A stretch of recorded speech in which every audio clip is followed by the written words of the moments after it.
go to Scooter in New Jersey, the great WABC. Go. Hey, Mark. I'm very glad to talk to you again.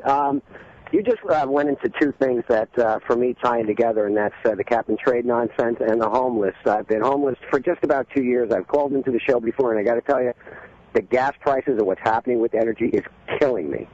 In the interest of full disclosure, I received Medicaid because I've run into some medical issues in the past. I get food stamps, and I get $200 a month in general assistance. So I do, to some degree, take these entitlements. Can I stop you a second? I want to be clear about something.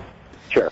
As long as these programs exist, I don't have a problem with you legitimately applying to these programs and getting what these programs offer, okay? That is not my point. My point is that we have to discourage massive government and encourage free markets so a guy like you doesn't have to rely on food stamps and whatever else you're relying on to exist. You know, Milton Friedman, he went to Rutgers University, and he got a student loan subsidized by the government, and he was always challenged on this. You know, you're this free market Austrian School of Economics type guy.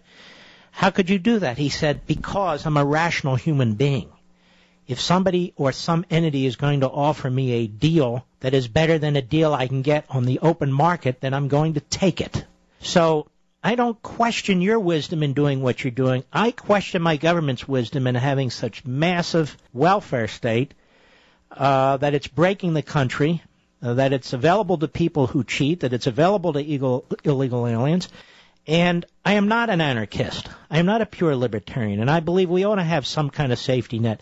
The problem right now is the safety net is destroying the nation. You know, when Medicaid is 21 or 22% on average of a state's budget, these states simply can't survive. All right, but I went off on a tangent. You go ahead. No, that's right, and I agree with you. As a matter of fact, I've been encouraged now for the fifth time just a few days ago to go on either SSI or SDI, and I won't do that because I want to get out of this. I want to start my life over again. I want to become a productive person.